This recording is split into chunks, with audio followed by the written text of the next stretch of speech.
Un joven apasionado por la música andina colombiana, así me considero. Gracias a la herencia musical inculcada por mis padres, decidí vivir de este arte que me ha llevado a pisar múltiples escenarios nacionales e internacionales, exponiendo siempre la música de mi región. Soy Osman Osorio, músico, cantante y docente. Desde pequeño, sanjuaneros, cañas, bambucos y demás han sido parte de mi vida y me han motivado a investigar sobre el desarrollo y la transformación de estas músicas, razón por la cual he desarrollado este proyecto que me ha demandado un gran reto desde mi labor como cantante: involucrar un procesador de voz en la interpretación de estos géneros, a través del cual pude experimentar diferentes tímbricas y texturas que enriquecen las formas de interpretación de estas músicas regionales.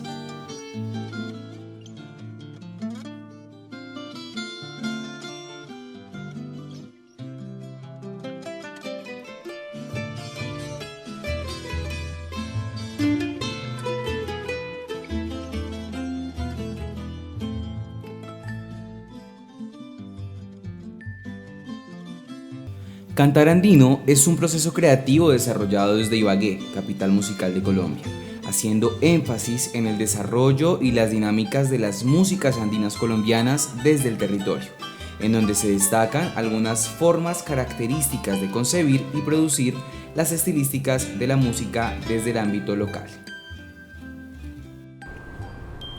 A través de la historia, el repertorio vocal de la música andina colombiana se ha visualizado desde los formatos de solista vocal, dueto y trío, acompañados por guitarra, tiple, bandola, estudiantina y posteriormente en formatos de grupo de cámara como por ejemplo guitarra, tiple, piano y contrabajo. Los formatos probablemente más clásicos, más característicos en el género vocal, pues serían claramente el solista y el dueto, ¿no? Digamos, esos son en esencia los formatos más significativos, los formatos más escuchados a lo largo de todos estos 140 años, que más o menos, por poner una cifra, lleva, digamos, la música andina colombiana por aquí no, hombre, claro, es mucho más antigua, pero digamos como el asunto urbano y esto, ¿no? Eso. Pero con el paso del tiempo se han venido también diversificando, ¿no? Entonces puede uno encontrar grupos mixtos, digamos, vocales, instrumentales, ya desde los años 80, incluso antes, ¿no? Así que se me venga a la cabeza, por ejemplo, el Quinteto Dalmar, que fue una agrupación que por allá entre los años 60 y 70 ya hizo música andina colombiana con unos arreglos, con un corte diferente, por ejemplo, pero luego estará por ahí de los años 80 Impromptus 8, por ejemplo. Ese tipo de grupos musicovocales. Habrá habido también algunos a capela. Recuerdo que hubo un dueto muy curioso, es decir, los formatos han venido también haciéndose más diversos, como ha pasado con lo instrumental también, ¿no? Pero claro, lo del tema del dueto y del solista, eso prevalece, eso sigue, y quizá, digamos, en Antioquia, por ejemplo, o en Nariño, con la tradición tan arraigada del trío, por ejemplo, de boleros, entonces uno ve que con la guitarra requinto y todo eso, pues también se hace música andina colombiana, ¿no? Hay algo ahí significativo y es encontrar una sonoridad como más, no sé cómo caracterizarla, como más internacional, diría yo, como más actual, ¿no? Entonces lo que uno oye es que tiene elementos, digamos, de un poco del pop, por ejemplo, o en fin, ¿no? Eso creo que pasa. Por ejemplo, el pasillo, en el caso del pasillo, el pasillo lento, el pasillo canción se ha venido como ralentizando un poco más, de tal manera que se ha vuelto bastante libre, por ejemplo, ¿no? Y si hace uno la comparación, el pasillo canción del pasado era de un tempo un poco más movido, ¿no? Ese tipo de cosas, yo creo que ahí hay un poco de elementos muy de las hibridaciones y de todo esto de los fenómenos de las músicas urbanas que van y vienen y se relacionan tremendamente. Creo que eso le pasa a la música, a lo interpretativo, digamos, en lo vocal, al solista, por ejemplo, ¿no? Yo pensaría que por ahí es el asunto, digamos. Los duetos venían cantando tradicionalmente, cantaban apoyados por las liras o estudiantinas colombianas de música andina colombiana, hasta que llega el momento en que hay un éxito impresionante de un dueto que se llama Garzón y Collazos. En el año 48 saca su primer disco y es un éxito total y la verdad, aún hoy en día Garzón y Collazos sigue siendo tal vez el dueto o los intérpretes que más venden de música andina colombiana porque los están comprando los que viven en el exterior. Para el desarrollo de este proyecto acogí como referentes algunos procesos creativos que han estado presentes en la realización musical de intérpretes británicos, estadounidenses y también latinoamericanos como Richard Bona, como Ozzy Osbourne, como el dueto Cynics y como Las Áñez, que han reflejado en su trabajo y en su proceso creativo algunas experimentaciones desde lo sonoro involucrando efectos de audio para la voz. También analicé referentes de intérpretes colombianos como Jessica Jaramillo, Juliana Escobar y María Isabel Saavedra, que han logrado vincular el lenguaje y las lógicas de la música de la región andina colombiana, proponiendo nuevos estilos y formas de interpretación, relacionando estas músicas con conceptos armónicos, melódicos e interpretativos de géneros como el jazz, la balada y el pop. Bueno, las músicas andinas colombianas han venido sufriendo procesos de transformación a raíz de dos fenómenos, creo yo. El primero es ese proceso de academización de la música andina colombiana, desde el cual los intérpretes solistas se forman en una escuela o en una institución universitaria, poniendo su mirada en aspectos mucho más académicos y técnicos de la interpretación vocal. Pero el segundo fenómeno, creo yo, es esa influencia de muchos otros géneros y músicas interpretadas por esos solistas y esto va encaminado hacia una expresión mucho más personal, natural de las músicas andinas colombianas. Encontramos al solista también acompañado por el trío típico, tiple, bandola, guitarra. Ahora podemos encontrar propuestas un poco más diferentes, desde piano, contrabajo, tiple, propuestas más cercanas a lo que es una banda de rock con batería, bajo y con el tiple, creo yo, siempre predominando en esas propuestas como el toque andino colombiano. Bueno, primero, no sé si habría que decir que los concursos con todo y los problemas que tienen, que no son pocos, de todas maneras han sido un aliado muy fuerte porque estimulan, digamos, a la creación de agrupaciones nuevas, a que las agrupaciones se vuelvan un poco como laboratorios y estén explorando cambios de la índole que sea, digamos. Eso está claro, eso es una verdad de pulso. La realidad del concurso es eso, es estimular a que la gente siga, además la posibilidad, digamos, de confrontar los trabajos, de ver que fulanito está haciendo esto o aquello y aquel, ¿no? Eso me parece que en el caso de los concursos pues es fundamental, ¿no? O sea, yo creo que, ya digo, pues te repito, los concursos pueden tener, digamos, dificultades, problemas, a veces la cosa es un poco hasta mezquina, ¿no? A veces un poco, ¿no? Este tema de hacer competencia con el arte y eso, siempre hay de base, ¿no? Pero sí me parece que de todas maneras moviliza la creatividad, el ingenio y pues la iniciativa, ¿no? Entonces yo creo que, claro, gracias también a los concursos, es que en muchos sentidos ha habido, digamos, desarrollos muy interesantes. El tema del virtuosismo, por ejemplo, también, tanto vocal como instrumental, lo que define también como las sonoridades, ¿no? Al cantar, o la manera de ya para ir a cosas más puntuales, como más técnicas, el tema del fraseo y ese tipo de cosas. Eso me parece que en un escenario en el que uno se ve confrontado con más gente y que ve los resultados y aquel, no, es que miren, esta propuesta es buenísima, ¿no? Casi siempre pasa eso en los concursos, pues es notable, es interesante. Y llega un éxito total con Villamil, que es un compositor muy popular. Pero llegó hasta Silva y Villalba y ahí se quedó.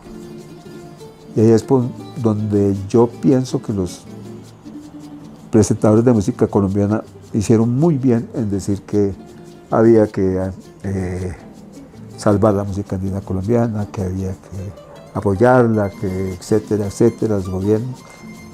Esa época, año 70 aproximadamente. Pero llegan los concursos y los concursos vuelven a levantar, pero no de la manera como se levantaron músicas como las caribeñas, etcétera. De modo que lo tradicional se mantuvo y se mantiene todavía, porque la parte tradicional musical académica existe más o menos también manejando los mismos conceptos, porque es que personas como Francisco Cristancho, como esos pianistas. Cuando uno participa en un festival, digamos que tiene muchos elementos que cuidar. Cuando un artista se somete a un jurado, digamos que su reflexión tiene que ver con lo musical, pero también con el público, también con el jurado, también con los medios. En ese sentido, el artista que participa en concursos tiene mucho más elementos que cuidar, ¿cierto? Desde la puesta en escena, desde el micrófono, desde cuando uno sale, que no se vaya a enredar con un cable, desde lo técnico, desde lo musical, desde lo artístico y desde lo comunicacional. Entonces, los músicos que participan en festivales, además de ser embajadores de nuestra música, tienen un conocimiento, a mi manera de ver, desde la experiencia y desde la vivencia de subirse a una tarima, lo cual los enriquece tanto musical como técnicamente. Bueno, la participación en los festivales de música andina colombiana nos dan a nosotros los intérpretes un aporte grandísimo. Pues desde la parte técnica nosotros debemos ser súper cuidadosos con la música, los cantantes debemos cuidar mucho el fraseo, la articulación, la vocalización, eso desde lo que tiene que ver la parte técnica, obviamente sin olvidar la afinación que es tan importante, y desde la parte interpretativa pues es esa búsqueda también de una propuesta sólida que genere credibilidad en el público y en un jurado también, pues porque definitivamente la responsabilidad de llevar una propuesta para que sea evaluada requiere muchísima conciencia, mucho ensayo. Bueno, al intérprete vocal se le exige desde su parte técnica un color definido, una buena vocalización, articulación, una propuesta clara. Creería yo que tener una propuesta clara desencadena una muy buena participación en los festivales y resultados con premios también importantes. El repertorio de un solista vocal se va construyendo al igual que esa experiencia y sus vivencias en los festivales de música andina colombiana. Ahí uno como cantante, como intérprete va conociendo compositores, se va enamorando de obras, y hay un factor que es bien importante y es que en muchos festivales, en cada versión, exigen incluir un repertorio o de pronto obras de un compositor en específico de acuerdo al año, porque cada festival hace homenaje a diferentes compositores de acuerdo a la versión del festival, o de pronto hay festivales en homenaje a compositores siempre, como por ejemplo el Festival del Bambuco Luis Carlos González, en donde siempre debemos incluir obras de Luis Carlos González, y este repertorio de la propuesta se va construyendo a lo largo de la experiencia en estos certámenes. Bueno, las músicas andinas colombianas requieren, necesitan de la evolución que han tenido siempre. Vale la pena decir que si las sometemos a un proceso de transformación, tampoco es que sea algo absolutamente nuevo. De hecho, es algo que ha sucedido a través del tiempo. Entonces, no tendría mucho sentido cortar esa evolución que naturalmente actualmente se nutre sobre todo de aportes académicos y de aportes de otros géneros. Bueno, yo siento que nuevas propuestas están marcando identidad, ¿cierto? Nosotros venimos con una historia y un pasado que indudablemente es demasiado importante, y gracias a ello es lo que es hoy la música andina colombiana, pero veo en esas nuevas propuestas mucha búsqueda de identidad, de naturalidad y de mostrar lo que es ese cantante al público, ¿cierto? Sin arandelas, sin agregados.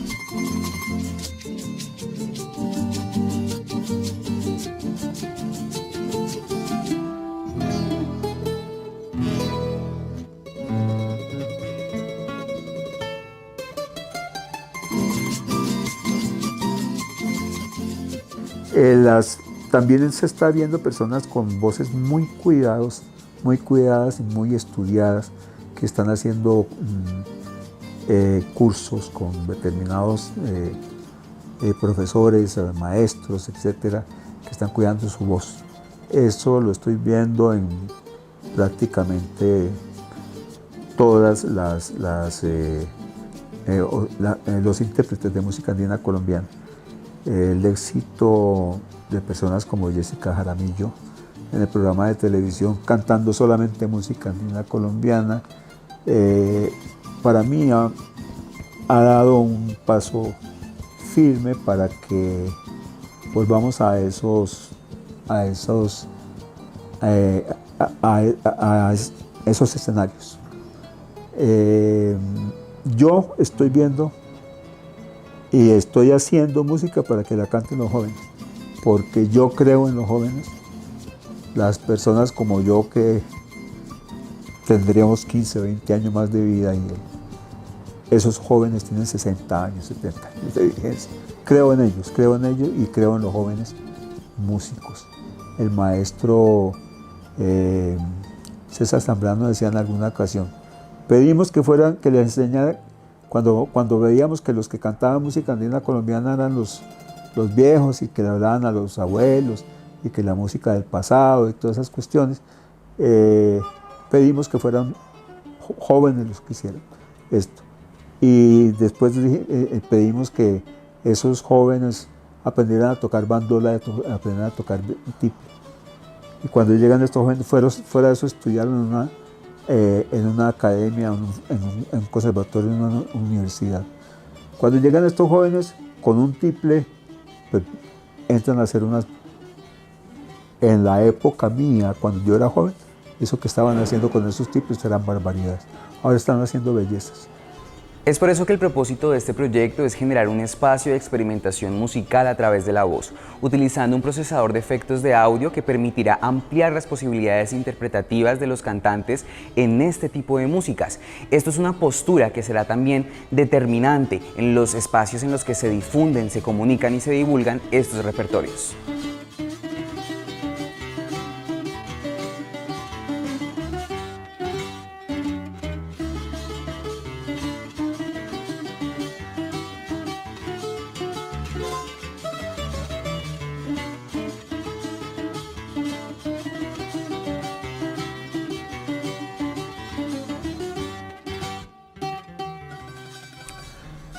Bueno, a ver, nuestras músicas colombianas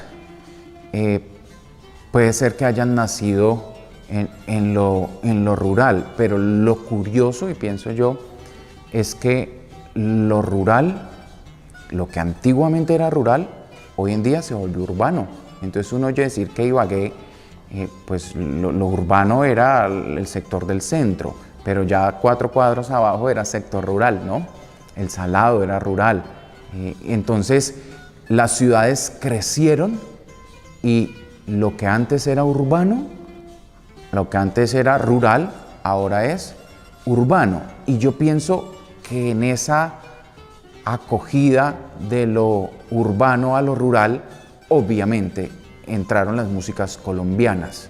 Entonces las músicas urbanas, entendiendo lo urbano como esa confluencia de diferentes sonoridades, de diferentes propuestas, de diferentes tímbricas, se metieron indudablemente. Si la ciudad se metió al campo y lo que antes era una montaña, pues hoy en día tiene edificios, indudablemente así mismo la música urbana está en la música colombiana, está en sonoridades nuevas o combinadas o mixturadas, articuladas, como las queramos llamar. Indudablemente las músicas colombianas hoy en día tienen, muchas de ellas, no todas, pero muchas de ellas tienen mucho del urbano. Lo nota uno, por ejemplo, en los duetos vocales, que hoy en día cantan y al cantar tienen estilísticas, dejes, articulaciones, ornamentos que definitivamente son prestados de otras músicas. En cierto sentido, lo que llamamos música andina colombiana es totalmente urbana. Yo no diría que de qué se está hablando ni qué se está diciendo, sino de qué no se está hablando. Poco se está hablando de ruanas, de ponchos, de alpargatas, poco se está hablando de trenzas, poco es porque eso ya prácticamente no existe. Hasta la propia campesina no se está haciendo trenzas. De eso se está terminando, la parte de paisaje se está utilizando perfectamente, porque el paisaje pues aparece en toda música urbana, porque como usted puede ver aquí, la parte rural se ve desde la ciudad, y prácticamente se integra pintorescamente en la ciudad, pero no se está hablando de eso, se está hablando de lo que hace la música universal, el amor, el 90%. La patria, las patrias, lo que llamamos la tierra de unos, vendrían otros porcentajes, pero el amor, más que todo, el tema es como universalmente se está haciendo con la música, el amor. Ahí yo creo que eso es importante tener en cuenta también como procesos que se han desarrollado en el país, es decir, de esa diferenciación de lo urbano y lo rural, en el sentido que igual, si bien en este momento hay unos como centros urbanos bastante grandes en el país, como tal, si uno compara de pronto con otros países, ese desarrollo de centros urbanos no fue tan rápido como de pronto podía pasar, por ejemplo, en países como Argentina, supongamos. Entonces que de pronto a mediados del siglo pasado, quizás pues Colombia aún tenía como una presencia rural bastante fuerte, bastante grande. Entonces, ya en la actualidad, que uno puede pensar desde los 80s a la actualidad, en la que empieza a ocurrir, sobre todo en lo urbano, confluyen dos cosas claves, yo creo.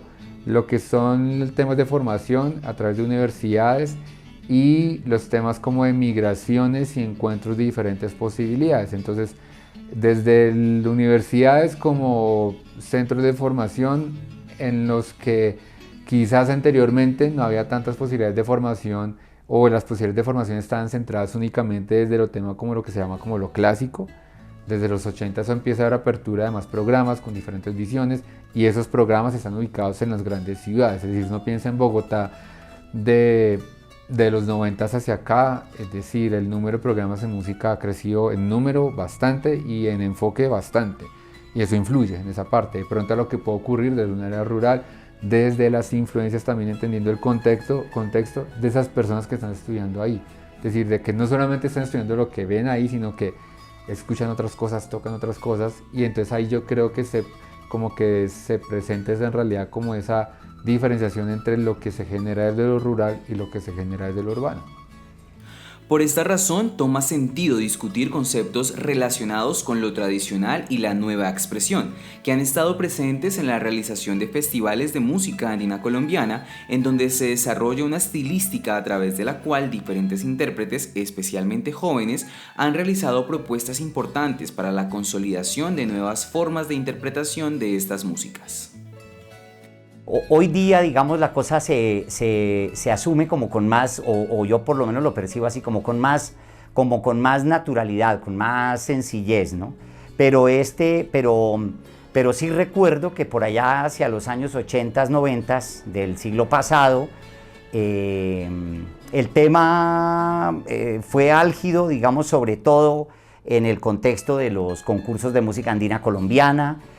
Hubo bastante controversia y, digamos, como bandos, unos a favor, digamos, de la tradición y este tipo de cosas, y otros a favor precisamente de estos cambios y esto. Yo no sé, yo creo que en perspectiva puedo decirte que así como, digamos, yo lo veo, a mí me parece que la diversidad siempre es bienvenida. O sea, yo creo que en un mismo saco puede caber todo esto. Es decir, es un hecho y sería absurdo pensar que los lenguajes se sigan desarrollando, ¿no? Los lenguajes de la instrumentación, los lenguajes armónicos, lo melódico, los formatos también, ¿no? Que también han venido así como diversificándose mucho. Eso sería tonto pensar que, o sentir temor en el sentido de que se pierdan cosas. Eso yo creo que no pasa. O sea, cuando digo que ya se ve con un poquito más de sencillez, creo es que también estas músicas han adquirido como una cierta mayoría de edad, en el sentido de que ya no hay tantos susto porque se pierdan o no algunas cosas, ¿no? Hay gente que sigue haciendo una música muy tradicional, porque eso también depende mucho de los gustos, y hacer música histórica, pues hay mucha gente que ama eso, y hay otra que busca caminos, alternativas, ¿no? Estéticas nuevas y todo eso. Entonces yo pienso que ambas cosas me parece que son bienvenidas. Yo creo que pueden funcionar sin ningún problema, ¿no? La diversidad es una cosa muy importante, me parece.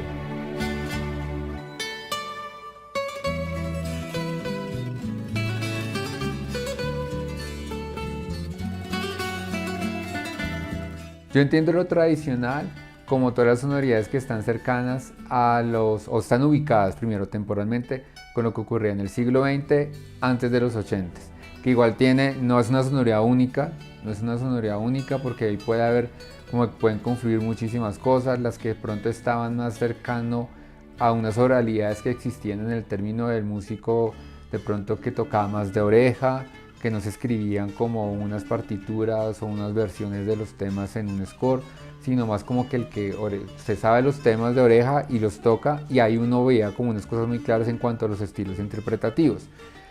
Y de pronto cuando empiezan a ocurrir cosas en las que pronto, como lo que comentaba en la pregunta anterior, de procesos que confluyen, contactos con otras músicas, procesos en los que se acercan como a procesos académicos que no necesariamente ligados a músicas tradicionales, sino personas que están en una formación de pregrado o de maestría o la que corresponda, en la que pues empiezan a llegar otras cosas. Y ahí uno ve a mediados de los 80 cómo empiezan a confluir o a aparecer como diferentes posibilidades. Entonces yo veo como esas nuevas expresiones son cuando empiezan a llegar, cuando empiezan a confluir diferentes posibilidades sonoras, cada una desde diferentes lugares, no todas como que vienen del mismo lado. Entonces unas que empiezan a buscar desde los cambios de estilos como interpretativos, diversificar roles en los ensambles, de pronto otros que traen cosas desde lo tímbrico, es decir, incluyendo otros instrumentos, desde la parte armónica, desde la parte de las estructuras, de las formas, ya dependiendo como de esas personas cómo van como de alguna manera como confluyendo sus inquietudes en estas sonoridades. Pero yo veo como esas nuevas expresiones como esa parte que viene desde ahí. Para mí el concepto de nueva expresión es un concepto obsoleto. Se utilizó hace unos 35 años, cuando estábamos aproximadamente unos 5 o 6 compositores realizando o produciendo ciertas músicas que no sonaban a lo que venía sucediendo. Me voy a alargar un poco. Sucedía que la música venía siendo académica, los músicos se dedicaban a componer sobre textos de poetas o textos de escritores. Eso se mantuvo hasta el año 50. Y después entonces viene la cortina que yo digo de José A. Morales y Jorge Villamil, que parte en dos. Resultamos ya los compositores al mismo tiempo, autores, y algunos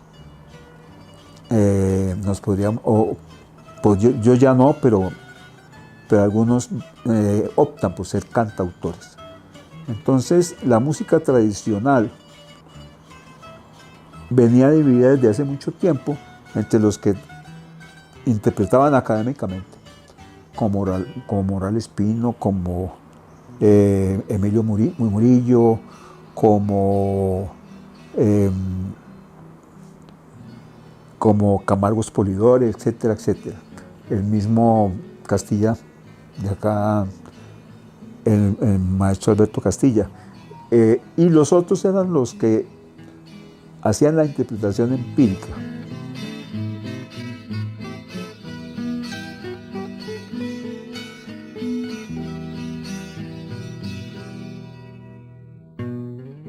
Digo que han cambiado, es decir, ahí sí se puede entender como unos cambios, es decir, como una manera en la que unas formas que ocurren en un momento y otras con unas características diferentes.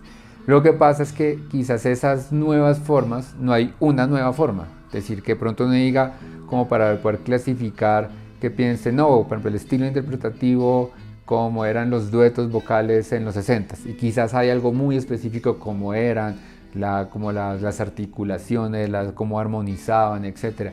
De pronto ahora confluyen muchas opciones, entonces unos van por un lado, otros van por el otro lado, que lo que a veces es difícil de clasificar porque ya es como muy diverso, muy diverso. Entonces puede que algunos quizás desde la parte armónica, desde las armonizaciones de las voces en algo vocal, sean como empleen cosas que sean similares a lo que ocurría anteriormente, pero de pronto las formas de los temas, las letras, las armonías propias, no la armonización de las voces, sino como tal, la armonía de las canciones de pronto son diferentes, y puede haber otros casos en los que le ponen otra instrumentación y eso es lo que llega y lo que genera como el cambio. Entonces ahí en eso es muy diverso y yo creo que es difícil como decir, como poderla clasificar como en singular, sino que yo creo que es más como algo plural.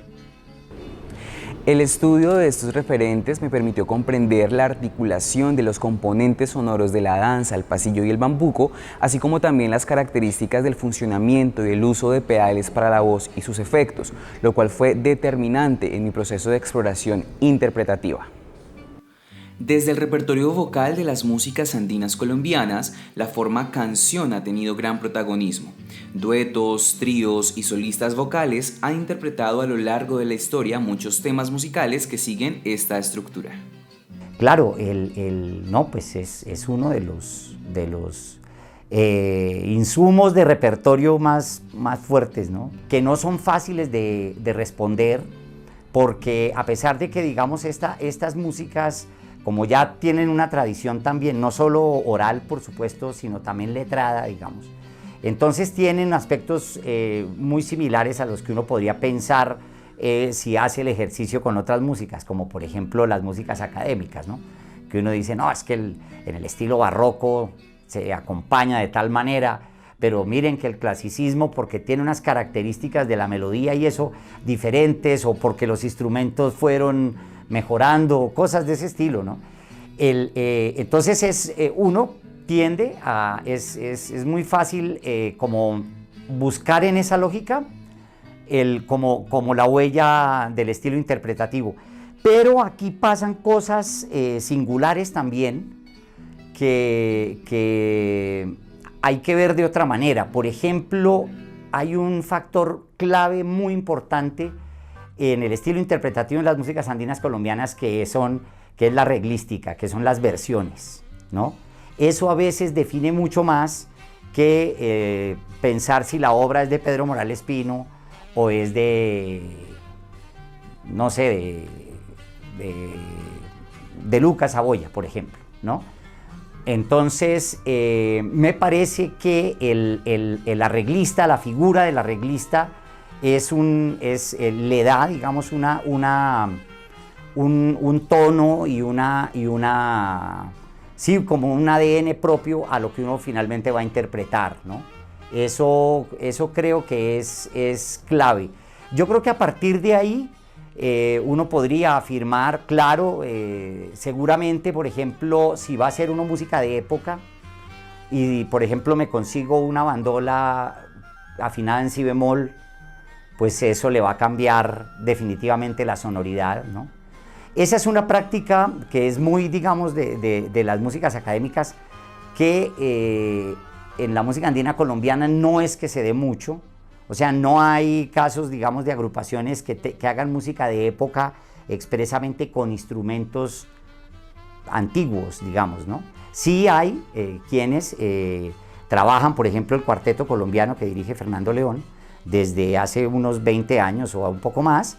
Ellos trabajan mucha música de época, música de la primera mitad del siglo XX fundamentalmente. Entonces, en ese sentido, en esa línea, pues creo que hay algunas agrupaciones que trabajan esto. Pero ya te digo, me parece que la figura de la versión, del arreglista, es clave porque eso le da una identidad diferente a la interpretación. Por supuesto, la música andina colombiana tiene una estilística o varias, pudiéramos decir, ¿cierto? Pero si las quisiéramos definir, podríamos remitirnos a las diferentes sonoridades. Entonces, si decimos que hay una sola estilística, no, yo creo que no. Hay muchas estilísticas, unas más claras que otras y otras que se han fusionado, que se han nutrido de diferentes géneros, de diferentes instrumentos, de diferentes organologías. Pues la música andina colombiana tiene un formato que es muy tradicional y que persiste permanentemente desde hace mucho tiempo, que es el formato guitarra, tiple y bandola. Bueno, existe una estilística, digamos, de tradición, ¿cierto? Que se ha dado por digamos, esas sonoridades que se van quedando en los grupos, en los intérpretes, en los compositores. Lo que no sé es si sea una estilística, o no creo más bien que sea una estilística reflexionada, pensada, sino es más bien de una tradición sonora que queda indudablemente. Indudablemente uno oye duetos, oye tríos que usan elementos que se ven en diferentes interpretaciones. Eso hace parte, digamos, de una estilística, ¿no? Sus recursos melódicos, sus recursos armónicos, sus recursos contrapuntísticos los consolidan como una estilística. La música andina en Ibagué, digamos que ha estado representada sobre todo por duetos y tríos y formatos de mixturas sonoras por nuestro Conservatorio del Tolima, ¿cierto? Entre lo tradicional, pudiéramos decir, y la sonoridad clásica. Entonces en Ibagué es muy común ver duetos y tríos, digamos que esa es nuestra más profunda tradición, pero al lado de ello el Conservatorio del Tolima, con formatos de clarinete, de oboe. Entonces es fácil en Ibagué, afortunadamente, tener formatos que tal vez en otras ciudades no sean tan comunes, un oboe y un tiple, porque tenemos, digamos, como los dos intérpretes, los dos tipos de intérpretes, el del conservatorio y el músico tradicional. Y ese músico tradicional que ha ido al conservatorio ha querido relacionar esas dos sonoridades. Entonces uno puede ver en Ibagué guitarra con corno francés fácilmente. Por supuesto, yo creo que cada día, cada semana, cada año hay una nueva forma de interpretar. Va cambiando. Siempre ha estado en evolución, ¿cierto? Desde lo instrumental, desde lo vocal, desde la construcción del instrumento, pasando por clavijeros de palo, clavijeros metálicos, importados, cuerdas de tripa, cuerdas... Esa evolución siempre ha estado, que actualmente por los medios de comunicación e indudablemente por la llegada de la academia a nuestro país, esa evolución, digamos que se ha nutrido muchísimo más y se ha hecho, por decirlo así, mucho más ágil.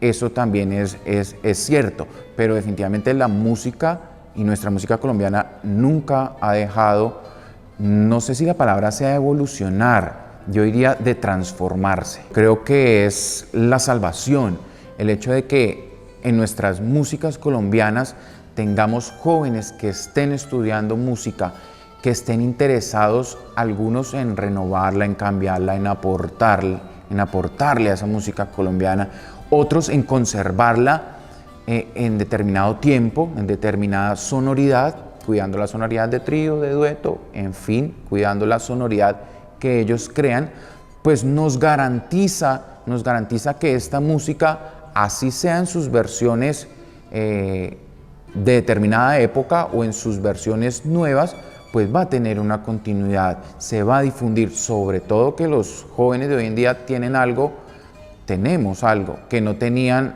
antiguamente, y era, digamos, como esa, por decirlo así, democratización de la música. Entonces fácilmente un joven graba un tema y lo puede compartir a muchas personas por las diferentes redes. Eso pues nos debe llenar de alegría, nos debe llenar de emoción, porque nos garantiza en buena medida que nuestra música andina colombiana se mantenga por mucho tiempo. Un error muy grande que tienen los jóvenes hoy en día es que trabajan mucho a la velocidad, como por mostrar maestría y como por dejar boquiabiertos a muchos. Pienso que esa parte tendríamos que trabajarla mucho los que funcionamos como jurados, pero por lo demás son muchachos, ¿sí? Tienen 20, 25, 30 años, pues están haciendo lo que ellos quieren hacer, y eso es el principal cambio. Ellos van a preservar la música andina colombiana, vemos que les gusta lo tradicional, las canciones tradicionales, les hacen sus arreglos un poco más modernizados, la utilización de armonías, podríamos decirle lo que decíamos, nosotros llamábamos antes armonías disonantes, porque nos disonaban a nosotros, pero son armonías que vienen desde el jazz y desde la producción, también en música clásica de los últimos compositores, tipo Stravinsky, etcétera, de ahí para adelante, tipo Ravel, etcétera. Ellos fueron los que propusieron esa serie de armonías que no se utilizaban antes acá. Aquí eran tónica, dominante y subdominante y se acabó. Entonces, hoy en día están utilizando todas las armonías que los muchachos quieren meterle a esto. Y de esa manera es que la música andina colombiana va a ganar público